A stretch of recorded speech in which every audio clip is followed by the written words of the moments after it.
ಕತ್ತಲೆಯೊಳಗಿಂದ ಬೆಳಕು ಹೊಳೆಯಲಿ ಎಂಬುದಾಗಿ ಹೇಳಿದ ದೇವರ ವಿಷಯಗಳನ್ನು ತಿಳಿಯಪಡಿಸುವ ಸಮಗ್ರ ಸತ್ಯವೇದ ಅಧ್ಯಯನ ಕಾರ್ಯಕ್ರಮಕ್ಕೆ ಪ್ರೀತಿಯಿಂದ ಸ್ವಾಗತಿಸುತ್ತೇವೆ.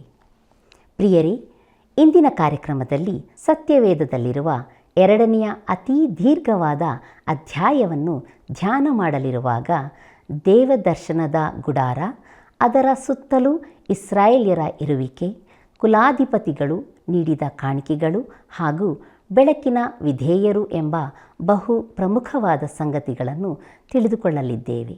ಆದುದರಿಂದ ನಮ್ಮನ್ನು ದೇವರ ಹಸ್ತಕ್ಕೆ ಒಪ್ಪಿಸಿಕೊಟ್ಟು ಆತನ ವಾಕ್ಯದ ಗೂಢಾರ್ಥವನ್ನು ತಿಳಿದುಕೊಂಡು ಬೆಳಕಿನ ಜೀವಿತದಲ್ಲಿ ಮುನ್ನಡೆಯೋಣ.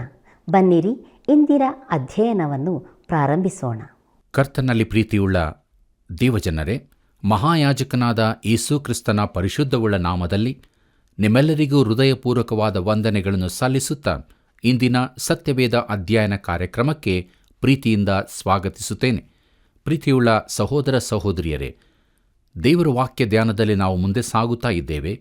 ಅರಣ್ಯಕಾಂಡ ಪುಸ್ತಕದಲ್ಲಿ ಇಲ್ಲಿವರೆಗೆ ನಾವು ಧ್ಯಾನಿಸಿದ ಎಲ್ಲ ವಿಚಾರಗಳಲ್ಲಿ ದೇವರು ನಮ್ಮ ಸಂಗಡ ಮಾತನಾಡಿದ್ದಾನೆ, ಆತ್ಮಿಕವಾಗಿ ನಮ್ಮನ್ನು ಬಲಪಡಿಸಿದ್ದಾನೆ.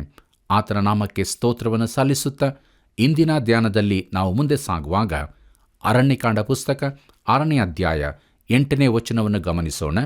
ಅಲ್ಲಿ ಹೀಗೆ ಬರೆದದೆ: ತಾನು ಪ್ರತಿಷ್ಠಿಸಿಕೊಂಡಿರುವ ದಿನಗಳೆಲ್ಲ ಅವನು ಯೆಹೋವನಿಗೆ ಮೀಸಲಾಗಿಯೇ ಇರಬೇಕು ಎಂಬುದಾಗಿ. ಪ್ರೀತಿಯುಳ್ಳ ದೇವಜನರೇ, ಈ ದಿನಗಳಲ್ಲಿ ಅನೇಕರು ತಮಗೆ ಬರತಕ್ಕ ಆಶೀರ್ವಾದಗಳನ್ನು ಕಳೆದುಕೊಳ್ಳುತ್ತಿದ್ದಾರೆಂದು ನಾನು ಭಾವಿಸುತ್ತೇನೆ. ಪ್ರಿಯ ಸ್ನೇಹಿತನೇ, ಈಗಲೂ ನೀನು ಪರಿಶೋಧನೆಯ ಮೂಲಕ ದಾಟಿ ಹೋಗುತ್ತಿರಬಹುದು. ದೇವರಿಗಾಗಿ ನಿನ್ನನ್ನು ಯಾಕೆ ಪ್ರತ್ಯೇಕಿಸಬಾರದು? ನೀನು ಕ್ರೈಸ್ತನಾಗಿರುವುದಾದರೆ ದೇವರಿಗೆ ಸ್ಪಷ್ಟವಾಗಿ ಅರ್ಪಿಸಿಕೊಳ್ಳಬಹುದಲ್ಲ. ಅದು ನಿನ್ನ ಪರೀಕ್ಷೆಯನ್ನು ನಿವಾರಿಸುವುದಿಲ್ಲ, ಆದರೆ ಅದನ್ನು ಒಳ್ಳೆಯ ರೀತಿಯಲ್ಲಿ ಎದುರಿಸಲು ನಿನಗೆ ಸಹಾಯ ಮಾಡುತ್ತದೆ. ಕರ್ತನಾದ ಯೇಸು ಹೀಗೆ ಹೇಳಿದ್ದಾನೆ. ಮತ್ತಾಯನು ಬರೆದ ಸುವಾರ್ತೆ 11ನೇ ಅಧ್ಯಾಯ 28 ಮತ್ತು 29ನೇ ವಚನದಲ್ಲಿ: ಎಲೈ ಕಷ್ಟಪಡುವವರೇ, ಹೊರೆ ಹೊತ್ತವರೇ, ನೀವೆಲ್ಲರೂ ನನ್ನ ಬಳಿಗೆ ಬನ್ನಿರಿ, ನಾನು ನಿಮಗೆ ವಿಶ್ರಾಂತಿ ಕೊಡುವೆನು. ನಾನು ಸಾತ್ವಿಕನು, ದೀನ ಮನಸ್ಸುಳ್ಳವನೂ ಆಗಿರುವುದರಿಂದ ನನ್ನ ನೊಗವನ್ನು ನಿಮ್ಮ ಮೇಲೆ ತೆಗೆದುಕೊಂಡು ನನ್ನಲ್ಲಿ ಕಲಿತುಕೊಳ್ಳಿರಿ, ಆಗ ನಿಮ್ಮ ಆತ್ಮಗಳಿಗೆ ವಿಶ್ರಾಂತಿ ಸಿಕ್ಕುವುದು ಎಂಬುದಾಗಿ. ಹೌದು ಪ್ರಿಯ ಸ್ನೇಹಿತನೇ, ಆತನ ಜೊತೆಗೆ ನೊಗ ಹೊರುವುದು ಅದ್ಭುತವಾದದ್ದು. ಬನ್ನಿರಿ ಪ್ರಿಯರೇ, ಮುಂದುವರೆದು ನಮ್ಮ ಧ್ಯಾನದಲ್ಲಿ ಅರಣ್ಯಕಾಂಡ ಪುಸ್ತಕ 6ನೇ ಅಧ್ಯಾಯ 9 ಮತ್ತು 10ನೇ ವಚನಗಳನ್ನು ಗಮನಿಸೋಣ. ಅಲ್ಲಿ ಹೀಗೆ ನೋಡುತ್ತೇವೆ: ಯಾವನಾದರೂ ಅಕಸ್ಮಾತ್ತಾಗಿ ಅವನ ಬಳಿಯಲ್ಲೇ ಸತ್ತದ್ದರಿಂದ ತಾನು ಪ್ರತಿಷ್ಠಿಸಿಕೊಂಡ ತಲೆಕೂದಲು ಅಪವಿತ್ರವಾದರೆ 7ನೆಯ ದಿನದಲ್ಲಿ, ಅಂದರೆ ಶುದ್ಧನಾಗುವ ದಿನದಲ್ಲಿ ತಲೆಯನ್ನು ಕ್ಷೌರ ಮಾಡಿಸಿಕೊಳ್ಳಬೇಕು. 8ನೆಯ ದಿನದಲ್ಲಿ ಅವನು 2 ಬೆಳವಕ್ಕಿಗಳನ್ನಾಗಲಿ 2 ಪಾರಿವಾಳದ ಮರಿಗಳನ್ನಾಗಲಿ ದೇವದರ್ಶನದ ಗುಡಾರದ ಬಾಗಲಿಗೆ ಯಾಜಕನ ಬಳಿಗೆ ತರಬೇಕು ಎಂಬುದಾಗಿ. ಪ್ರೀತಿಯುಳ್ಳ ಸಹೋದರ ಸಹೋದರಿಯರೇ, ತನಗೆ ಹೇಳಿಕೊಂಡ ಹರಕೆಗಳನ್ನು ಸಲ್ಲಿಸಬೇಕೆಂದು ದೇವರು ಆಗ್ರಹವುಳ್ಳವನಾಗಿದ್ದಾನೆ. ನಾಜೀರನು ಅಶುದ್ಧನಾದರೆ ಅದಕ್ಕೆ ದೋಷ ಪರಿಹಾರಕ್ಕೆ ತಕ್ಕದನ್ನು ಅವನು ತರತಕ್ಕದ್ದು. ಪ್ರಿಯರೇ, ದೇವರು ಹರಕೆ ಹೇಳಲು ಹೇಳುವುದಿಲ್ಲ, ಆದರೆ ಮಾಡಿಕೊಂಡ ಹರಕೆಗಳನ್ನು ಸಲ್ಲಿಸಲೇಬೇಕೆನ್ನುತ್ತಾನೆ. ಅದನ್ನು ಮೀರುವುದು ಗಂಭೀರ ವಿಚಾರವಾಗಿದೆ. ಆದುದರಿಂದ ನಮ್ಮ ಜೀವಿತವನ್ನು ನಾವು ಪರೀಕ್ಷಿಸಿಕೊಳ್ಳೋಣವ. ಅನೇಕ ಕ್ರೈಸ್ತರು ದೇವರಿಗೆ ಮಾಡುತ್ತೇವೆಂದು ಮಾತು ಕೊಟ್ಟವುಗಳನ್ನು ಮಾಡದೇ ಇರುವುದರಿಂದಲೇ ಅವರ ಆತ್ಮಿಕ ಸ್ಥಿತಿ ಶೋಚನೀಯವಾಗಿರುತ್ತದೆ. ನನ್ನ ಸೇವಾ ಅವಧಿಯಲ್ಲೆಲ್ಲ ಕೆಲವು ಕ್ರೈಸ್ತರು ದೇವಾಲಯಕ್ಕೆ ಪ್ರತಿ ಭಾನುವಾರ ಬರುವಾಗ ಮುಖದಲ್ಲಿ ಬೆಳಕುಳ್ಳವರಾಗಿ ಬರುತ್ತಾರೆ. ಅವರು ಅತಿಯಾದ ಭಕ್ತಿಯುಳ್ಳವರಾಗಿ ದೇವದೂತರಂತೆ ಕಾಣಿಸುತ್ತಾರೆ. ಆದರೆ ಇಂಥವರು ತಿರುಗಿ ತಿರುಗಿ ಕರ್ತನಿಗೆ ಮೋಸ ಮಾಡುವವರಾಗಿರುತ್ತಾರೆ. ಬಳಿಕ ಯಾವುದಾದರೊಂದು ದುರ್ಘಟನೆ ಸಂಭವಿಸಿದಾಗ ತಮ್ಮ ನಂಬಿಕೆಯನ್ನೇ ಕಳಕೊಳ್ಳುತ್ತಾರೆ. ಪ್ರೀತಿಯುಳ್ಳ ಸಹೋದರ ಸಹೋದರಿಯರೇ, ಅನೇಕರು ತಾವು ಹರಕೆಗಳನ್ನು ತೀರಿಸಲು ಆಗದೆಂಬ ಭಯದಿಂದಾಗಿ ದೇವರಿಗೆ ಹರಕೆಗಳನ್ನೇ ಮಾಡುವುದಿಲ್ಲ. ತಮ್ಮ ಹಣಕಾಸಿನ ವಿಚಾರದಲ್ಲಿ ಈ ರೀತಿ ಹರಕೆ ಮಾಡದೆ ಅದಕ್ಕೆ ಬದಲಾಗಿ ವಾಹನವನ್ನೋ ಟಿವಿಯನ್ನೋ ಖರೀದಿಸುತ್ತಾರೆ. ದೇವರಿಗೆ ಏನನ್ನಾದರೂ ಕೊಡುವ ನಿರ್ಧಾರ ಮಾಡುವುದಿಲ್ಲ. ಆದ್ದರಿಂದಲೇ ದೇವರಿಂದ ಬರತಕ್ಕ ಆಶೀರ್ವಾದಗಳನ್ನು ಕಳಕೊಳ್ಳುತ್ತಾರೆಂದು ನನ್ನ ಅನಿಸಿಕೆಯಾಗಿದೆ. ಪ್ರಿಯರೇ, ಪ್ರತಿಯೊಂದು ಸಂಗತಿಯನ್ನು ಸೂಕ್ಷ್ಮವಾಗಿ ನಡೆಸಬೇಕೆಂದು ದೇವರು ಅಪೇಕ್ಷಿಸುತ್ತಾನೆ. ನಾವು ಕೂಡ ದೇವರಿಗೆ ಏನಾದರೂ ಹರಕೆ ಹೇಳಿಕೊಂಡು ಆ ಬಳಿಕ ಅದನ್ನು ನೆರವೇರಿಸದೇ ಇರಬಾರದು. ದೇವರಿಗೆ ಮಾತು ಕೊಟ್ಟು ಅದರಂತೆ ನಡೆದರೆ ಆತನು ನಮ್ಮನ್ನು ಆಶೀರ್ವದಿಸುತ್ತಾನೆ. ಈ ಸಂಗತಿಗಳನ್ನು ದೇವರು ಗಂಭೀರವಾಗಿ ತೆಗೆದುಕೊಳ್ಳುತ್ತಾನೆ. ನಾವು ಕೂಡ ಈ ಕುರಿತು ಗಂಭೀರವಾಗಿರತಕ್ಕದ್ದು. ದೇವರಿಗೆ ನಾವು ಕೊಟ್ಟ ಮಾತನ್ನು ನಾವು ಕೈಕೊಂಡರೆ ಆತನು ನಮ್ಮನ್ನು ಆಶೀರ್ವದಿಸುತ್ತಾನೆ. ಇದರಲ್ಲಿ ನಮಗೆ ವಿಶೇಷವಾದ ಆತ್ಮಿಕ ಪಾಠ ಹೊಂದಿದೆ. ಪ್ರಿಯ ಸ್ನೇಹಿತನೇ, ನೀನು ಈ ಕುರಿತು ಗಂಭೀರವಾಗಿ ಯೋಚಿಸು. ಪ್ರೀತಿಯುಳ್ಳ ದೇವಜನರೇ, ಮುಂದುವರೆದು ನಾವು 3 ಪಟ್ಟು ಆಶೀರ್ವಾದ ಎಂಬ ವಿಚಾರವನ್ನು ಧ್ಯಾನಿಸೋಣ. ನಮ್ಮ ಧ್ಯಾನದಲ್ಲಿ ಮುಂದುವರಿದು ಅರಣ್ಯಕಾಂಡ ಪುಸ್ತಕ 6ನೇ ಅಧ್ಯಾಯ 22ನೇ ವಚನದಿಂದ 27ನೇ ವಚನವನ್ನು ಗಮನಿಸೋಣ. ಅಲ್ಲಿ ಹೀಗೆ ಬರೆದದೆ, ಯೆಹೋವನು ಮೋಶೆಗೆ ಹೇಳಿದ್ದೇನೆಂದರೆ, ನೀನು ಆರೋನನಿಗೂ ಅವನ ಮಕ್ಕಳಿಗೂ ಹೀಗೆ ಆಜ್ಞಾಪಿಸು, ನೀವು ಇಸ್ರಾಯೇಲ್ಯರನ್ನು ಆಶೀರ್ವದಿಸುವಾಗ ಈ ಪ್ರಕಾರ ಅವರಿಗೆ ಹೇಳಬೇಕು, ಯೆಹೋವನು ನಿಮ್ಮನ್ನು ಆಶೀರ್ವದಿಸಿ ಕಾಪಾಡಲಿ. ಯೆಹೋವನು ಪ್ರಸನ್ನ ಮುಖದಿಂದ ನಿಮ್ಮನ್ನು ನೋಡಿ ನಿಮ್ಮ ಮೇಲೆ ದಯವಿಡಲಿ. ಯೆಹೋವನು ನಿಮ್ಮ ಮೇಲೆ ಕೃಪಾ ಕಟಾಕ್ಷವಿಟ್ಟು ಶಾಂತಿಯನ್ನು ಅನುಗ್ರಹಿಸಲಿ ಎಂಬುದೇ. ಹೀಗೆ ಅವರು ಇಸ್ರಾಯೇಲ್ಯರ ಮೇಲೆ ನನ್ನ ಹೆಸರನ್ನು ಉಚ್ಚರಿಸಲಾಗಿ ನಾನು ಅವರನ್ನು ಆಶೀರ್ವದಿಸುವೆನು ಎಂಬುದಾಗಿ. ಪ್ರೀತಿಯುಳ್ಳ ಸಹೋದರ ಸಹೋದರಿಯರೇ, ಹಳೆ ಒಡಂಬಡಿಕೆಯಲ್ಲಿ ತ್ರಯೇಕತ್ವದ ಸೂಚನೆಯನ್ನು ಇಲ್ಲಿ ಕಾಣುತ್ತೇವೆ. ತಂದೆ ದೇವರು ಎಲ್ಲ ಆಶೀರ್ವಾದಗಳ ಮೂಲನಾಗಿದ್ದಾನೆ. ಕರ್ತನಾದ ಯೇಸು ತನ್ನ ಮುಖಪ್ರಕಾಶವನ್ನು ನಮಗೆ ಒದಗಿಸುವಾತನು. ಪರಿಶುದ್ಧಾತ್ಮನು ನಮ್ಮ ಮೇಲೆ ಕೃಪಾ ಕಟಾಕ್ಷವನ್ನು ಬೀರಿ ನಮಗೆ ಶಾಂತಿಯನ್ನು ಕೊಡುವಾತನು. ದೇವರ ಬಳಿಗೆ ಬಂದು ಆತನ ಸಮಾಧಾನವನ್ನು ಹೊಂದಲು ಇದೊಂದೇ ಮಾರ್ಗವಾಗಿದೆ. ಈ ಸಂಗತಿಗಳನ್ನು ನಮ್ಮ ಹೃದಯಕ್ಕೆ ನಿಜವಾಗಿ ಮಾಡುವಾತನು ಆತನೇ ಆಗಿದ್ದಾನೆ. ದೇವರಿಗೆ ಮಹಿಮೆಯಾಗಲಿ. ಪ್ರೀತಿಯುಳ್ಳ ದೇವಜನರೇ, ತ್ರಯೇಕ ದೇವರು ಅವರನ್ನು ಆಶೀರ್ವದಿಸಿದನು. ಕಾನೇಶ್ಮಾರಿಯ ಬಳಿಕ ಪ್ರತಿಯೊಬ್ಬರಿಗೂ ತಮ್ಮ ಕುಲಗೋತ್ರ ತಿಳಿಯಿತು. ಅವರವರ ಸ್ಥಾನ ನೇಮಕವಾಗಿ ತಮ್ಮ ಸ್ಥಾನವೆಲ್ಲಿ ಎಂಬುದನ್ನು ಎಲ್ಲರೂ ತಿಳಿದುಕೊಂಡರು. ಅವರು ತಮ್ಮ ತಮ್ಮ ನೇಮಕವಾದ ಸ್ಥಾನಕ್ಕನುಸಾರವಾಗಿ ತಮ್ಮ ಸ್ವಂತ ಕುಲ ಗೋತ್ರಗಳೊಂದಿಗೆ ಪಾಳೆಯದಲ್ಲಿ ಉಳಿದುಕೊಳ್ಳಬೇಕಾಯಿತು. ಪಾಳೆಯವು ಶುದ್ಧೀಕರಿಸಲ್ಪಟ್ಟಿತು. ಈಗ ದೇವರು ಅವರನ್ನು ಆಶೀರ್ವದಿಸಿದನು. ಶುದ್ಧವಾದ ಬಳಿಕ ಮಾತ್ರವೇ ದೇವರು ಅವರನ್ನು ಆಶೀರ್ವದಿಸುವುದಕ್ಕೆ ಸಾಧ್ಯವಾಯಿತು. ಪ್ರೀತಿಯುಳ್ಳ ಸಹೋದರ ಸಹೋದರಿಯರೇ, ಈ ದಿವಸಗಳಲ್ಲಿ ಅನೇಕ ಸಭೆಗಳು ದೇವರ ಆಶೀರ್ವಾದವನ್ನು ಅನುಭವಿಸುತ್ತಾ ಇಲ್ಲ. ಇದಕ್ಕೆ ಸಮಸ್ಯೆ ಏನೆಂದರೆ ಅವರು ಪ್ರಯಾಣ ಮಾಡಲು ಇನ್ನೂ ಸಿದ್ಧರಾಗದಿರುವುದೇ ಆಗಿದೆ. ಅವರು ಕ್ರಮಪಡಿಸದೆ ಪ್ರಯಾಣಿಸಲು ಇಚ್ಛಿಸುತ್ತಾರೆ. ತನ್ನ ಸೊಂಟ ಪಟ್ಟಿಯನ್ನು ಕಟ್ಟಿಕೊಳ್ಳಲು ಮರೆತುಬಿಟ್ಟ ಸೈನಿಕನಂತೆ ಅವರಿದ್ದಾರೆ. ತಮ್ಮ ಸೊಂಟ ಪಟ್ಟಿ ಇಲ್ಲದೆ ಕತ್ತಿ ಕೋವಿಯನ್ನು ಧರಿಸಲಿಕ್ಕಾಗಲಿ ಮುಂದೆ ಪ್ರಯಾಣ ಮಾಡಲಿಕ್ಕಾಗಲಿ ಸಾಧ್ಯವಿಲ್ಲ. ಆದರೆ ಇಂಥ ಸಭೆಗಳು ಈಗಲೂ ಇವೆ. ಈ ರೀತಿ ಸಿದ್ಧವಾಗದ ಸಭೆಗಳು ಈಗಲೂ ಇವೆ. ಕ್ರಮಪಡಿಸದೆ ಪ್ರಯಾಣಕ್ಕೆ ಹೊರಡಲು ಅವರು ಸಿದ್ಧರಾಗುತ್ತಾರೆ. ಪೌಲನು ಕೊರಿಂಥ ಸಭೆಗೆ ಹೀಗೆ ಬರೆಯುತ್ತಾನೆ. ಕೊರಿಂಥದವರಿಗೆ ಬರೆದಂಥ 1ನೇ ಪತ್ರಿಕೆ 14ನೇ ಅಧ್ಯಾಯ 40ನೇ ವಚನದಲ್ಲಿ, ಆದರೆ ಎಲ್ಲವೂ ಮರ್ಯಾದೆಯಿಂದಲೂ ಕ್ರಮದಿಂದಲೂ ನಡೆಯಲಿ ಎಂಬುದಾಗಿ. ಪ್ರೀತಿಯುಳ್ಳ ಸ್ನೇಹಿತನೇ, ನಿನ್ನ ವಂಶವೇನೆಂಬುದನ್ನು, ಅಂದರೆ ನೀನು ಒಬ್ಬ ದೇವರ ಮಗನಾಗಿದ್ದಿ ಎಂಬುದನ್ನು ತಿಳಿದುಕೋ. ನಿನ್ನ ಧ್ವಜವೇನೆಂಬುದನ್ನು ತಿಳಿದುಕೋ. ನಿನಗಿರುವ ವರವೇನೆಂಬುದನ್ನು ತಿಳಿದುಕೋ. ಅದನ್ನು ದೇವರಿಗಾಗಿ ಉಪಯೋಗಿಸಿಕೋ. ನಿನ್ನ ಜೀವಿತವನ್ನು ಶುದ್ಧವಾಗಿ ಇಟ್ಟುಕೋ. ದೇವರು ಇದನ್ನೇ ಬಯಸುವಾತನೂ ಆಗಿದ್ದಾನೆ. ಪ್ರೀತಿಯುಳ್ಳ ದೇವಜನರೇ, ಇಲ್ಲಿವರೆಗೆ ನಾವು ಅರಣ್ಯಕಾಂಡ ಪುಸ್ತಕದ 6ನೇ ಅಧ್ಯಾಯದ ಧ್ಯಾನವನ್ನು ಮಾಡಿ ಮುಗಿಸಿದೆವು. ದೇವರು ಹೇಳಿಕೊಟ್ಟಂಥ ಸತ್ಯಗಳನ್ನು ನಮ್ಮದಾಗಿ ಮಾಡಿಕೊಂಡು ನಮ್ಮ ಧ್ಯಾನದಲ್ಲಿ ಮುಂದುವರಿಯುವಾಗ ಅರಣ್ಯಕಾಂಡ ಪುಸ್ತಕ 7ನೇ ಅಧ್ಯಾಯದ ಧ್ಯಾನಕ್ಕೆ ಬರೋಣ. ಈ 7ನೇ ಅಧ್ಯಾಯದ ಮುಖ್ಯ ಪ್ರಸ್ತಾಪ ಕುಲಾಧಿಪತಿಗಳ ಕಾಣಿಕೆಗಳು ಎಂಬುದಾಗಿ.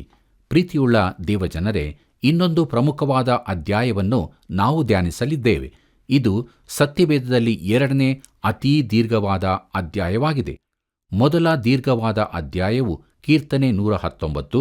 ಇದು ಪೂರ್ತಿ ದೇವರ ಕುರಿತಾಗಿ ಇರುವಂಥದ್ದು. ಈ 7ನೇ ಅಧ್ಯಾಯದಲ್ಲಿ 89 ವಚನಗಳಿವೆ. ಅವುಗಳು ಏನನ್ನು ತಿಳಿಸುತ್ತವೆ? ಕುಲಾಧಿಪತಿಗಳ ಕಾಣಿಕೆಗಳ ಕುರಿತಾಗಿ ತಿಳಿಸುತ್ತದೆ. ಅವರು ತಂದೊಪ್ಪಿಸಿದ ಪ್ರತಿಯೊಂದು ಕಾಣಿಕೆಯ ಲೆಕ್ಕ ಇಲ್ಲಿ ಕೊಡಲಾಗಿದೆ. ಪ್ರಿಯರೇ, ಇದು ಧ್ಯಾನಿಸಲು ಕಷ್ಟಕರವಾದ ಅಧ್ಯಾಯವಾಗಿದೆ. ಯಾಕಂದರೆ ಅನೇಕ ಸಂಗತಿಗಳು ತಿರುಗಿ ತಿರುಗಿ ಬರುತ್ತವೆ. ಪ್ರತಿಯೊಬ್ಬ ಕುಲಾಧಿಪತಿಯನ್ನು ಹೇಳಿ ಅವನವನ ತಂದೊಪ್ಪಿಸಿದ ಕಾಣಿಕೆಗಳ ವಿವರವೂ ಕೊಡಲ್ಪಟ್ಟಿದೆ. ಇದು ನನಗೂ ನಿನಗೂ ಒಳ್ಳೆಯ ಸಂದೇಶ ನೀಡುತ್ತದೆ. ಹಾಗಾದರೆ ಬನ್ನಿರಿ, ನಮ್ಮ ಧ್ಯಾನದಲ್ಲಿ ಮುಂದೆ ಸಾಗುವಾಗ ಕುಲಾಧಿಪತಿಗಳ ಕಾಣಿಕೆ ಎಂಬ ವಿಚಾರವನ್ನು ನೋಡೋಣ. ನಮ್ಮ ಧ್ಯಾನವನ್ನು ಮುಂದುವರಿಸುವ ಹಾಗೆ ಅರಣ್ಯಕಾಂಡ ಪುಸ್ತಕ 7ನೇ ಅಧ್ಯಾಯ 1, 2 ಮತ್ತು 11ರಿಂದ 17ನೇ ವಚನದವರೆಗೆ ನಾವು ನೋಡುವಾಗ ಅಲ್ಲಿ ಹೀಗೆ ಬರೆದಿದೆ. ಮೋಶೆ ದೇವದರ್ಶನದ ಗುಡಾರವನ್ನು ಎತ್ತಿ ನಿಲ್ಲಿಸಿ ಅದನ್ನು, ಅದರ ಸಾಮಾನುಗಳನ್ನು, ಯಜ್ಞವೇದಿಯನ್ನು, ವೇದಿಯ ಉಪಕರಣಗಳನ್ನು ಅಭಿಷೇಕಿಸಿ ಪ್ರತಿಷ್ಠಿಸಿದಾಗ ಇಸ್ರಾಯೇಲ್ಯರ ಪ್ರಧಾನ ಪುರುಷರು, ಅಂದರೆ ಗೋತ್ರ ಪ್ರಮುಖರಾಗಿದ್ದು ಕುಲಾಧಿಪತಿಗಳಾಗಿಯೂ ಲೆಕ್ಕಿಸಲ್ಪಟ್ಟ ಭಟರ ಮೇಲೆ ನಾಯಕರಾಗಿಯೂ ಇದ್ದವರು ಕಾಣಿಕೆಗಳನ್ನು ತಂದು ಸಮರ್ಪಿಸಿದರು. ಆಗ ಯೆಹೋವನು ಮೋಶೆಗೆ, ಒಬ್ಬೊಬ್ಬ ಕುಲಾಧಿಪತಿ ಒಂದೊಂದು ದಿನದಲ್ಲಿ ಯಜ್ಞವೇದಿಯ ಪ್ರತಿಷ್ಠೆಗಾಗಿ ತನ್ನ ಕಾಣಿಕೆಯನ್ನು ಸಮರ್ಪಿಸಬೇಕೆಂದು ಆಜ್ಞಾಪಿಸಿದನು. ಮೊದಲನೆಯ ದಿನದಲ್ಲಿ ಕಾಣಿಕೆ ತಂದವನು ಯೆಹೂದ ಕುಲಾಧಿಪತಿ ಅಮ್ಮಿನಾದಾಬನ ಮಗನಾದ ನಹಶೋನನು. ಅವನ ಕಾಣಿಕೆಯು ಯಾವುದೆಂದರೆ, ದೇವರ ಸೇವೆಗೆ ನೇಮಕವಾದ ರೂಪಾಯಿಯ ತೂಕದ ಮೇರೆಗೆ 130 ರೂಪಾಯಿ ತೂಕದ ಬೆಳ್ಳಿಯ ಹರಿವಾಣವು, 70 ತೊಲೆ ತೂಕವುಳ್ಳ ಬೆಳ್ಳಿಯ ಬಟ್ಟಲು, ಈ ಎರಡರಲ್ಲಿಯೂ ನೈವೇದ್ಯಕ್ಕಾಗಿ ಎಣ್ಣೆ ಬೆರೆಸಿದ ಗೋಧಿಯ ಹಿಟ್ಟು ತುಂಬಿತ್ತು. ಧೂಪ ದ್ರವ್ಯ ತುಂಬಿದ 10 ತೊಲೆ ತೂಕವುಳ್ಳ ಚಿನ್ನದ ಧೂಪಾರತಿ, ಸರ್ವಾಂಗ ಹೋಮಕ್ಕಾಗಿ 1 ಹೋರಿ, 1 ಟಗರು, 1 ವರ್ಷದ ಕುರಿ, ದೋಷ ಪರಿಹಾರಕ ಯಜ್ಞಕ್ಕಾಗಿ 1 ಹೋತ, ಸಮಾಧಾನ ಯಜ್ಞಕ್ಕಾಗಿ 2 ಹೋರಿಗಳು, 5 ಟಗರುಗಳು, 5 ಹೋತಗಳು, ವರ್ಷದ 5 ಕುರಿಗಳು ಇವುಗಳೇ. ಇದೇ ಅಮ್ಮಿನಾದಾಬನ ಮಗನಾದ ನಹಶೋನನು ಕೊಟ್ಟ ಕಾಣಿಕೆ ಎಂಬುದಾಗಿ. ಪ್ರೀತಿಯುಳ್ಳ ಸಹೋದರ ಸಹೋದರಿಯರೇ, ಈ ನಹಶೋನನು ಯಾರೆಂದು ತಿಳಿದಿದೆಯೋ? ನನಗೂ ತಿಳಿದಿಲ್ಲ. ಅವನು ಕಾಣಿಕೆಗಳನ್ನು ತಂದುಕೊಟ್ಟನೆಂದು ಮಾತ್ರ ಗೊತ್ತು. ಆದರೆ ದೇವರಿಗೆ ಅವನು ಯಾರೆಂಬುದಾಗಿ ಗೊತ್ತು. ಹಾಗೂ ಅವನ ಕಾಣಿಕೆಗಳನ್ನು ದೇವರು ಲೆಕ್ಕಕ್ಕೆ ತೆಗೆದುಕೊಂಡನು. ಅವನು ಕೊಟ್ಟ ಕಾಣಿಕೆಗಳ ಪಟ್ಟಿ ಹೆಚ್ಚೇನೂ ಆಸಕ್ತಿ ಹುಟ್ಟಿಸುವಂಥದ್ದಾಗಿರಲಿಲ್ಲ. ಬನ್ನಿರಿ ಪ್ರಿಯರೇ, ಮುಂದುವರೆದು ನಾವು ಅರಣ್ಯಕಾಂಡ ಪುಸ್ತಕ 7ನೇ ಅಧ್ಯಾಯ 18ನೇ ವಚನವನ್ನು ನೋಡೋಣ. ಅಲ್ಲಿ ಹೀಗೆ ಬರೆದಿದೆ. 2ನೆಯ ದಿನದಲ್ಲಿ ಇಸ್ಸಾಕಾರ್ ಕುಲಾಧಿಪತಿ ಚೂವಾರನ ಮಗನಾದ ನೆತಲೇಲನು ಕಾಣಿಕೆಯನ್ನು ಸಮರ್ಪಿಸಿದನು ಎಂಬುದಾಗಿ.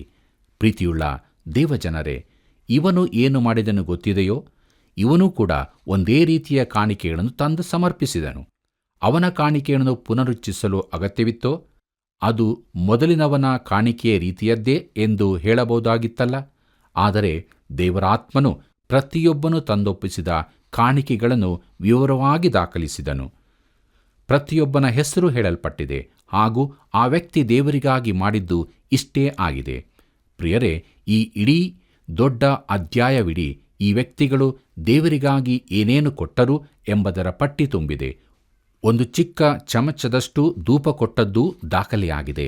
ಪ್ರಿಯರೇ, ನಮ್ಮ ಕರ್ತನು ಹೇಳಿದ್ದಾನೆ, ನಿನ್ನ ಬಲಗೈ ಮಾಡಿದ್ದು ಎಡಗೈಗೂ ತಿಳಿಯದಿರಲಿ ಎಂಬುದಾಗಿ. ಮತ್ತಾಯನು ಬರೆದ ಸುವಾರ್ತೆ 6ನೇ ಅಧ್ಯಾಯ 3ನೇ ವಚನದಲ್ಲಿ ಇದನ್ನು ನಾವು ನೋಡುತ್ತೇವೆ. ಪ್ರೀತಿಯುಳ್ಳ ದೇವಜನರೇ, ಕೆಲವರ ಕೈಗಳು ಬರೇ ಸ್ವಲ್ಪ ಮಾಡುವುದರಿಂದ ಅವರಿಗೆ ಈ ಮಾತು ಚೆನ್ನಾಗಿ ಅನ್ವಯವಾಗುತ್ತದೆ. ಅವರಿಗೆ ತಮ್ಮ ಕೈಗಳ ಕುರಿತಾಗಿ ನಾಚಿಕೆಯಾಗಬೇಕು. ಆದರೆ ಸಂತೋಷದ ಸಂಗತಿ ಏನೆಂದರೆ, ನಾವು ಮಾಡಿದ ಬರೇ ಅಲ್ಪವಾದದ್ದನ್ನು ದೇವರು ಲೆಕ್ಕದಲ್ಲಿಡುತ್ತಾನೆ. ಪ್ರೀತಿಯುಳ್ಳ ದೇವಜನರೇ, ಕರ್ತನಾದ ಯೇಸು ಒಂದು ದಿನ ಬೊಕ್ಕಸದ ಎದುರು ಕುಳಿತುಕೊಂಡಿದ್ದರ ಕುರಿತಾಗಿ ಲೂಕನ ಸುವಾರ್ತೆಯಲ್ಲಿ ಬರೆಯಲ್ಪಟ್ಟಿದೆ. ಆತನು ಅಧಿಕ ಪ್ರಸಂಗತನ ತೋರಿಸಿದನೋ? ಆತನಿಗೆ ಅಲ್ಲಿ ಏನು ಕೆಲಸವಿತ್ತು? ಪ್ರಿಯರೇ, ಆತನಿಗೆ ಕೆಲಸವಿತ್ತು. ಆತನು ಮಹಿಮೆಯ ಕರ್ತನಾದ್ದರಿಂದ ದೇವಾಲಯಕ್ಕೂ ಒಡೆಯನಾಗಿದ್ದನು. ಜನರು ಕಾಣಿಕೆ ಕೊಡುವುದನ್ನು ಆತನು ಗಮನಿಸುತ್ತಾ ಇದ್ದನು. ಶ್ರೀಮಂತರು ತುಂಬ ಕಾಣಿಕೆಗಳನ್ನು ಹಾಕುತ್ತಿದ್ದರು. ಆತನು ಅದನ್ನು ನೋಡಿದನು. ಆಗ ಒಬ್ಬಾಕೆ ವಿಧವೆ 2 ದುಗ್ಗಾಣಿಗಳನ್ನು ಹಾಕಿದ್ದನ್ನು ಕೂಡ ಆತನು ನೋಡಿದನು. ಆ ದೇವಾಲಯದ ಐಶ್ವರ್ಯದ ಎದುರು ಆಕೆಯ ಕಾಣಿಕೆ ಹೆಚ್ಚೇನೂ ಆಗಿರಲಿಲ್ಲ. ಆದರೆ ಯೇಸು ಹಾಗೆ ಭಾವಿಸಲಿಲ್ಲ. ಆಕೆ ತನ್ನಲ್ಲಿದ್ದದ್ದನ್ನೆಲ್ಲ ಕೊಟ್ಟಳು. ಯೇಸುವಿನ ದೃಷ್ಟಿಯಲ್ಲಿ ಆಕೆಯ ಕಾಣಿಕೆಯು ಎಲ್ಲಕ್ಕಿಂತ ಹೆಚ್ಚಿನದಾಗಿತ್ತು. ಅದು ಪರಲೋಕದಲ್ಲಿ ದಾಖಲೆ ಮಾಡಲ್ಪಟ್ಟಿತು. ನಾವು ಖಂಡಿತವಾಗಿ ಹೀಗೆ ಭಾವಿಸಬಹುದು. ಪ್ರೀತಿಯುಳ್ಳ ಸ್ನೇಹಿತನೇ, ನೀನು ದೇವರಿಗೆ ಎಷ್ಟು ಕೊಟ್ಟಿದ್ದಿ ಎಂದು, ನಿನಗಾಗಿ ಎಷ್ಟನ್ನು ಉಳಿಸಿಕೊಂಡಿದ್ದಿ ಎಂದು ಆತನಿಗೆ ತಿಳಿದಿದೆ. ಕೆಲವರು ತಾವು ಕಾಣಿಕೆ ಕೊಟ್ಟದ್ದು ತಮಗೂ ದೇವರಿಗೂ ಮಾತ್ರ ಗೊತ್ತೆಂದು ಕೊಚ್ಚಿಕೊಳ್ಳುತ್ತಾರೆ. ಆದರೆ ಕರ್ತನು ಅದೆಲ್ಲವನ್ನೂ ದಾಖಲಿಸಿಡುತ್ತಾನೆ. ಪ್ರಿಯರೇ, ಇದು 89 ವಚನಗಳ ದೀರ್ಘ ಅಧ್ಯಾಯ. ಇಡೀ ಅಧ್ಯಾಯದಲ್ಲಿ ಕೆಲವು ವಿಚಾರಗಳು ತಿರುಗಿ ಬರುತ್ತವೆ. ಆದರೆ ದೇವರು ಎಲ್ಲವನ್ನೂ ದಾಖಲಿಸಿರುವುದರಿಂದ ಆತನು ಪುಸ್ತಕಗಳನ್ನು ತೆರೆಯುವಾಗ ಪ್ರತಿಯೊಬ್ಬ ಕುಲಾಧಿಪತಿ ನೀಡಿದ ಕಾಣಿಕೆ ಅಲ್ಲಿ ಕಂಡುಬರುತ್ತದೆ. ದೇವರು ಅದನ್ನು ಗಮನಿಸುತ್ತಾನೆ. ದಯವಿಟ್ಟು ನೀವು ಸಮಯವಿರುವಾಗ ಈ ಅಧ್ಯಾಯವನ್ನು ಪೂರ್ತಿಯಾಗಿ ಓದಿಕೊಂಡು ಧ್ಯಾನಿಸಬೇಕಾಗಿ ಪ್ರೀತಿಯಿಂದ ಕೇಳಿಕೊಳ್ಳುತ್ತೇನೆ. ಪ್ರಿಯ ಸ್ನೇಹಿತನೇ, ನೀನು ಕರ್ತನಿಗಾಗಿ ಮಾಡಿದ್ದೆಲ್ಲವೂ ದಾಖಲಿಸಲ್ಪಟ್ಟಿದೆ ಮತ್ತು ಅದಕ್ಕೆ ತಕ್ಕ ಪ್ರತಿಫಲ ನಿನಗೆ ದೊರಕುತ್ತದೆ. ನಾವು ಇವುಗಳನ್ನು ತಿಳಿದುಕೊಳ್ಳಬೇಕು, ಯಾಕಂದರೆ ಅದು ದೇವರಿಗೆ ಪ್ರಾಮುಖ್ಯವಾದದ್ದಾಗಿದೆ. ಪ್ರೀತಿಯುಳ್ಳ ದೇವಜನರೇ, ಇಲ್ಲಿವರೆಗೆ ನಾವು ಅರಣ್ಯಕಾಂಡ ಪುಸ್ತಕದ 7ನೇ ಅಧ್ಯಾಯದಲ್ಲಿದ್ದಂಥ ಬಹು ಪ್ರಾಮುಖ್ಯವಾದ ವಿಚಾರಗಳನ್ನು ಧ್ಯಾನ ಮಾಡಿದೆವು. ದೇವರಾತ್ಮನು ನಮ್ಮ ಸಂಗಡ ಮಾತನಾಡಿದ್ದಾನೆ. ಆತನಿಗೆ ಸ್ತೋತ್ರವಾಗಲಿ.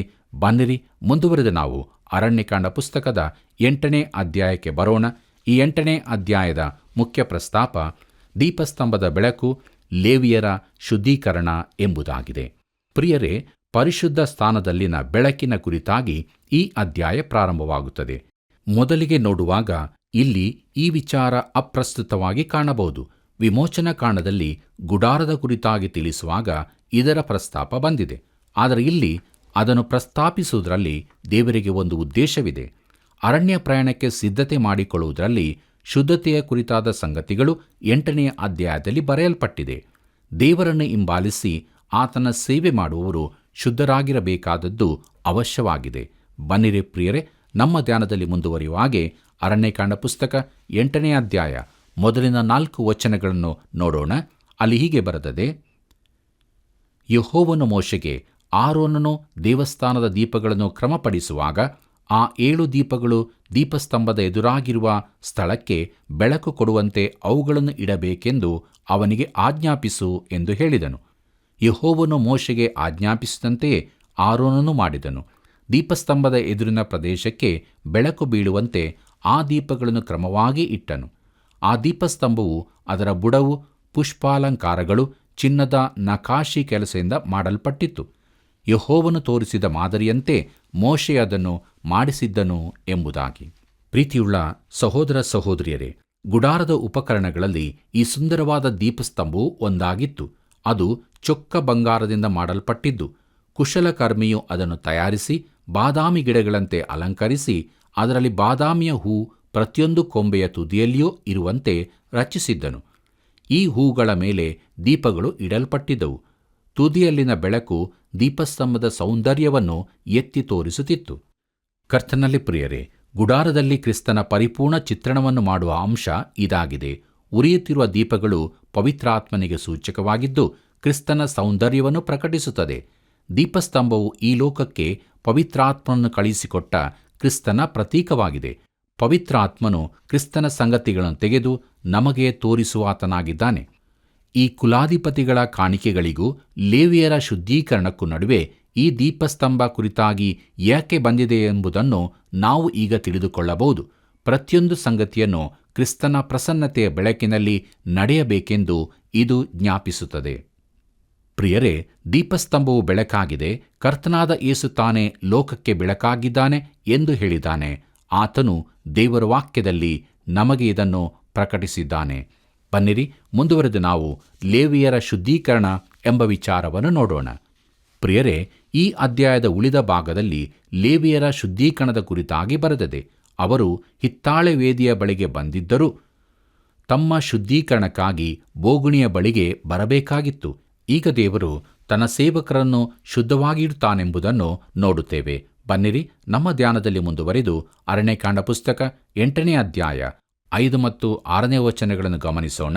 ಅಲ್ಲಿ ಹೀಗೆ ನೋಡುತ್ತೇವೆ: ಯೆಹೋವನು ಮೋಶೆಗೆ ಆಜ್ಞಾಪಿಸಿದ್ದೇನೆಂದರೆ, ನೀನು ಇಸ್ರಾಯೇಲ್ಯರಿಂದ ಲೇವಿಯರನ್ನು ಪ್ರತ್ಯೇಕಿಸಿ ಶುದ್ಧೀಕರಿಸಬೇಕು ಎಂಬುದಾಗಿ. ಪ್ರಿಯ ಸ್ನೇಹಿತನೇ, ದೇವರು ನಿನ್ನನ್ನು ಉಪಯೋಗಿಸಬೇಕಾದರೆ ಆತನು ನಿನ್ನನ್ನು ಮೊದಲು ಶುದ್ಧೀಕರಿಸಬೇಕು. ಆತನು ಅದನ್ನು ತನ್ನ ರೀತಿಯಲ್ಲೇ ಮಾಡುತ್ತಾನೆ. ಲೇವಿಯರು ಹೇಗೆ ಶುದ್ಧೀಕರಿಸಲ್ಪಟ್ಟರೆಂದು ನೋಡಿರಿ. ಬನ್ನಿರಿ, ನಮ್ಮ ಕಾರ್ಯಕ್ರಮದ ಅಂತ್ಯಭಾಗದಲ್ಲಿ ಕೊನೆಯದಾಗಿ ನಾವು ಅರಣ್ಯಕಾಂಡ ಪುಸ್ತಕ 8ನೇ ಅಧ್ಯಾಯ 7 ಮತ್ತು 8ನೇ ವಚನಗಳನ್ನು ನೋಡೋಣ.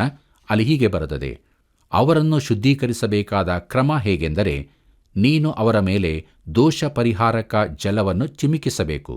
ಅವರು ಸರ್ವಾಂಗ ಕ್ಷೌರ ಮಾಡಿಸಿಕೊಂಡು ತಮ್ಮ ಬಟ್ಟೆಗಳನ್ನು ಒಗೆದುಕೊಂಡು ತಮ್ಮನ್ನು ಶುದ್ಧ ಮಾಡಿಕೊಳ್ಳಬೇಕು.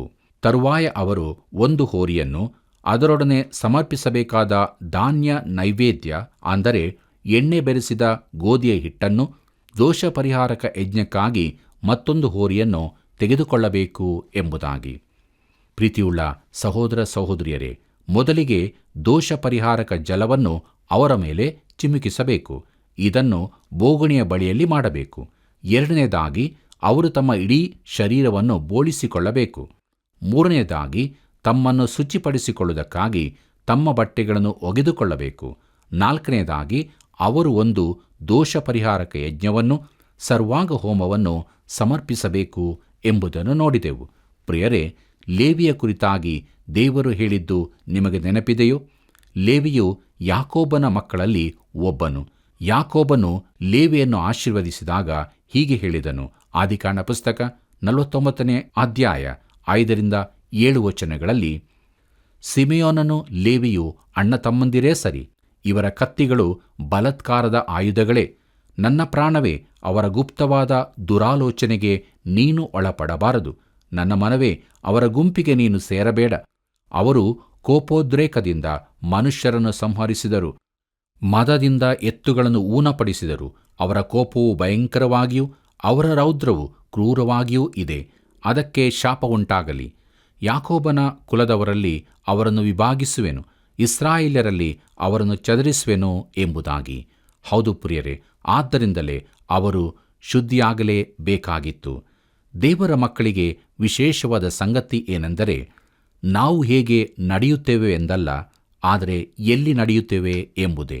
ಯೋಹಾನ ಬರೆದ 1ನೇ ಪತ್ರಿಕೆ 1ನೇ ಅಧ್ಯಾಯ 7ನೇ ವಚನ ಹೀಗೆ ಹೇಳುತ್ತದೆ, ಆದರೆ ಆತನು ಬೆಳಕಿನಲ್ಲಿರುವಂತೆಯೇ ನಾವು ಬೆಳಕಿನಲ್ಲಿ ನಡೆದರೆ ನಾವು ಒಬ್ಬರ ಸಂಗಡ ಒಬ್ಬರು ಅನ್ಯೋನ್ಯತೆಯಲ್ಲಿದ್ದೇವೆ ಮತ್ತು ಆತನ ಮಗನಾದ ಯೇಸುವಿನ ರಕ್ತವು ಸಕಲ ಪಾಪಗಳನ್ನು ನಿವಾರಣೆ ಮಾಡಿ ನಮ್ಮನ್ನು ಶುದ್ಧಿ ಮಾಡುತ್ತದೆ ಎಂಬುದಾಗಿ. ಪ್ರಿಯರೇ, ಇಲ್ಲಿ ಬೆಳಕು ಹಾಗೂ ಬೋಗುಣಿಗಳು ಜೊತೆಯಾಗಿ ಇರಿಸಲ್ಪಟ್ಟಿವೆ. ನಾವು ಬೆಳಕಿನಲ್ಲಿ ನಡೆಯುವಾಗ ನಮ್ಮಲ್ಲಿರುವ ಕೊರತೆಗಳು ಕಂಡುಬರುತ್ತವೆ. ಆಗ ನಾವು ಅದನ್ನು ತೆಗೆಯುವುದಕ್ಕಾಗಿ ಬೋಗುಣಿಯ ಬಳಿಗೆ ಹೋಗುತ್ತೇವೆ.